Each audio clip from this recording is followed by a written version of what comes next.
नमस्कार विद्यार्थी मित्रांनो, आजच्या या सखोल विश्लेषणात सर्वांचं मनापासून स्वागत। आज आपण एका अतिशय सुंदर, महत्त्वाच्या आणि प्रेरणादायी विषयावर चर्चा करणार आहोत। राष्ट्रसंत तुकडोजी महाराजांची या भारतात बंधुभाव ही कविता आपण सर्वांनीच ऐकली असेल, पण आज आपण त्यातील शाश्वत मूल्यांचा अगदी जवळून शोध घेणार आहोत। एका आदर्श आणि एकसंध समाजाची निर्मिती कशी होते हे समजून घेण्यासाठी आजचं हे सत्र अत्यंत रंजक ठरणार आहे। चला तर मग वेळ न घालवता सुरुवात करूया। आज आपण नेमके कोणते मुद्दे पाहणार आहोत ते बघूया। सुरुवातीला आपण एकसंध भारताचा दृष्टिकोन समजून घेऊया। त्यानंतर माणुसकी हीच सर्वोच्च भक्ती कशी आहे हे पाहू। तिसरा मुद्दा असेल तरुणांचे चारित्र्य आणि कृती। त्यानंतर सत्यामुळे हृदयाचे परिवर्तन कसे होते ते पाहू।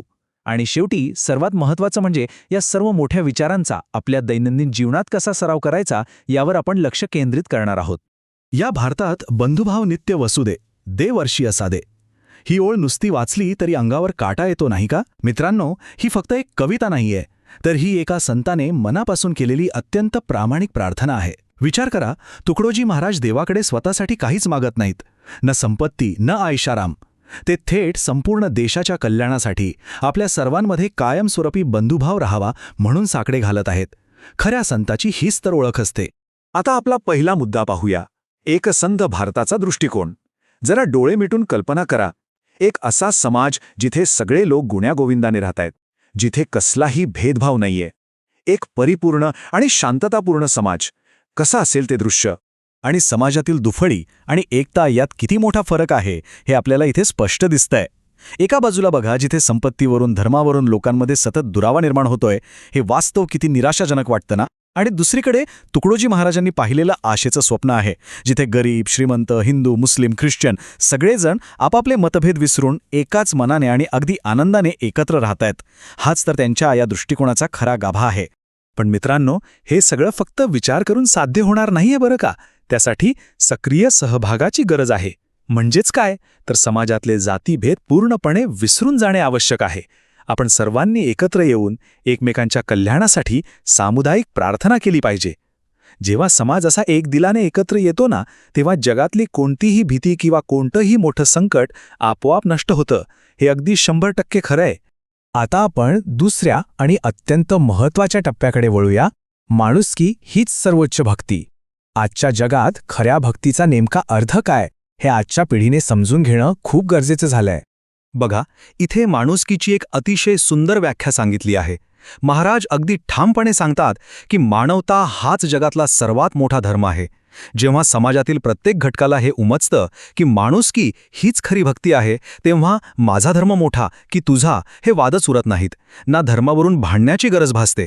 हाच तो एक विचार आहे जो आपल्या सर्वांना घट्ट बांधून ठेवू शकतो। तर इथला सर्वात महत्त्वाचा मुद्दा काय आहे? जेव्हा आपल्या सर्वांच्या मनात सामायिक माणुसकी आणि राष्ट्रभावना रुजते, तेव्हा धार्मिक समस्या तर सुटतातच, पण साहजिकच देशाबद्दल एक प्रचंड प्रेम निर्माण होतं।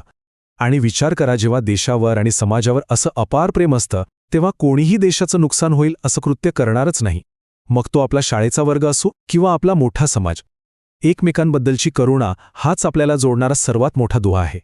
चला आता तिसऱ्या मुद्द्याकडे जाऊया, तरुण, चारित्र्य आणि कृती। हा भाग खास तुमच्या आमच्यासारख्या तरुणांसाठी आणि विद्यार्थ्यांसाठी थेट भाष्य करतो। भारताला प्रगतीपथावर नेण्यासाठी फक्त पुस्तकी ज्ञान असून चालणार नाहीये। एक आदर्श तरुण कसा असावा?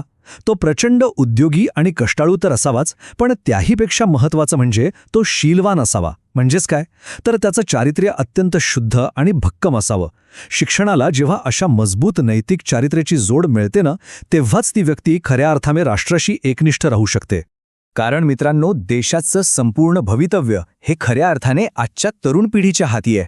त्यामुळे मला देशासाठी काहीतरी करायचंय हा फक्त एक विचार न राहता ते आपलं एक अंगवळणी पडलेलं कर्तव्य बनलं पाहिजे। हे फक्त कागदावरचे काही शब्द नाहीयेत, तर हे ऐकणाऱ्या प्रत्येकासाठी, तुमच्या आमच्यासाठी ही एक कृतीची मोठी हाक आहे।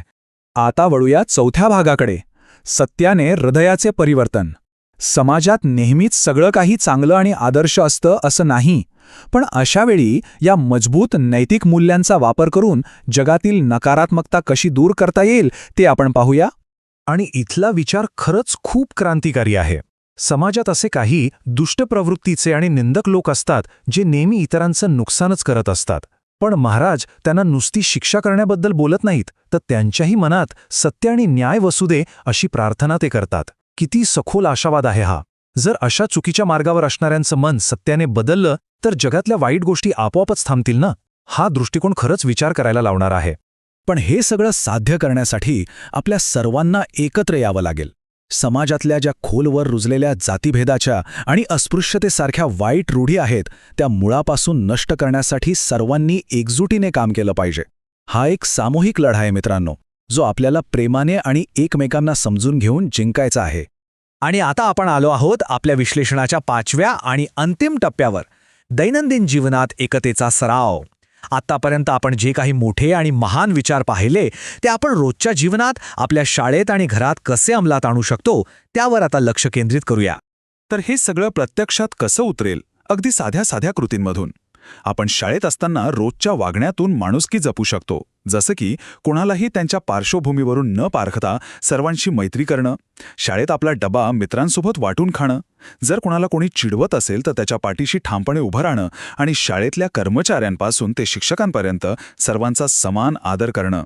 ह्याच लहान लहान गोष्टीतून खऱ्या अर्थाने बंधुभाव निर्माण होतो.